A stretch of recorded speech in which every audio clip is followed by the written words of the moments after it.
આપણે જોરદાર તાલીઓથી વધાવીએ.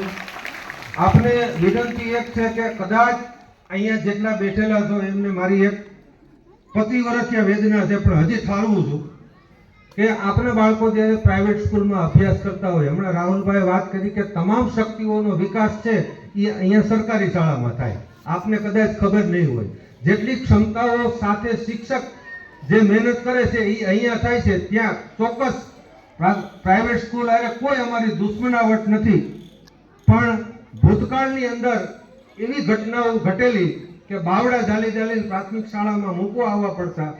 અહીંયા 2 વર્ષમાં એવા કિસ્સા છે, મેં મારી કાને સાંભળેલા છે કે બાળકોને બાલવાટિકામાં પહેલા ધોરણમાં ખૂબ તાવ આવેલો છે અને તાવ આવેલા છોકરાએ ઘરે એમ કીધું કે મારે સ્કૂલે જવું છે. તમે કલ્પના કરો, આ એક વાક્ય નાનું છે.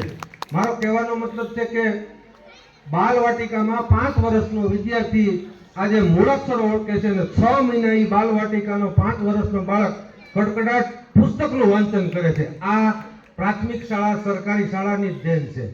માટે અહીંયા કદાચ પ્રાઇવેટ સ્કૂલમાં ભણતા બાળકોના વાલીઓ હાજર હોય કે ન હોય, કોઈ દુશ્મન, તમારે પૈસા એટલા ખર્ચી અને અહીંયા જો આપણી મફતમાં સલાહ મળતી હોય, હમણાં 4 LCD અને 4 લેપટોપ, આજે એક વર્ગખંડની અંદર શિક્ષક પહેલા પાઠ ભણાવે અને કોમ્પ્યુટરાઇઝ જેને એમ કહેવાય છે કે આખો પાઠ છે એ કોમ્પ્યુટરની અંદર મોટા 65 ઇંચના LCD આપણે રૂમમાં જોશો એની અંદર શિક્ષણ આપવામાં આવે.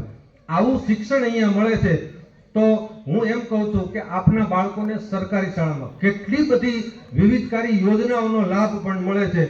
ભગવાન કાંઈ ન કરે, બાકી બાળક બીમાર પડે ને તો 5 લાખ સુધીનો ખર્ચ છે સરકારી શાળામાં જો બાળક ભણતો હોય ને તો એને 5 લાખ રૂપિયાનો ખર્ચ છે સરકાર ભોગવે. જ્યારે પ્રાઇવેટ સ્કૂલની અંદર તમામ ખર્ચ છે એ વાલીઓને ભોગવવાનો હોય.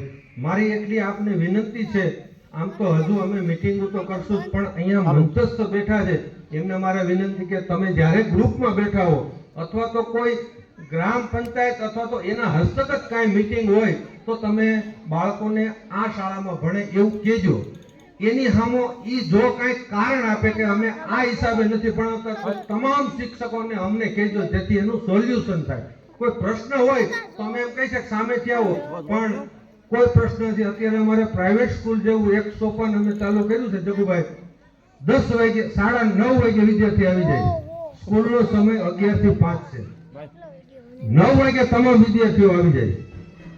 રાહુલભાઈ સ્થાનિક રહે છે, આચાર્ય તરીકે તેઓ નિયુક્ત થઈ ગયા. આ ઓસરીની અંદર અથવા તો મેદાનમાં 9 વાગ્યાના સ્કૂલમાં તમામ વિદ્યાર્થીઓ લેસન કાર્ય કરે છે.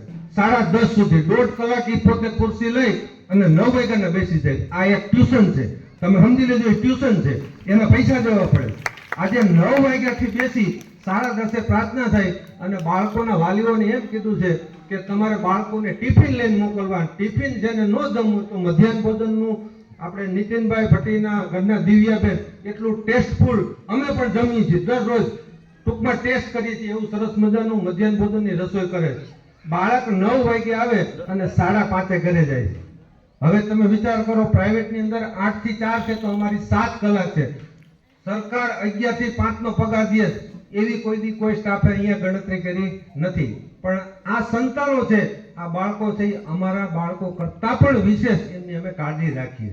એટલે આપ થોડુંક આજે તમે વિચારજો અને તમે બહેનો પણ જ્યારે આડોશ પાડોશમાં બેઠા હોય ત્યારે અહીંયા બાલવાટિકાથી માંડી બાલ મંદિરથી માંડીને હાઈસ્કૂલના 12 ધોરણ સુધી, આજે હાઈસ્કૂલનું પણ ચિત્ર અમે જોયેલું કે એક પીરિયડ એક તાસ કમ્પ્લીટલી શિસ્ત સાથે લેવામાં આવે છે. એવું આ મેઘાપીપળિયાને ગૌરવ અપાવે એવું આપણા ગામનું જેને કહેવાય ને રોશન કહેવાય એવું સરસ મજાનું શૈક્ષણિક કાર્ય થાય છે. તો આપના બાળકોને જેમ બને અહીંયા પ્રાથમિક સરકારી શાળામાં અભ્યાસ કરે એવી મારી હૃદયપૂર્વક આપને વિનંતી છે.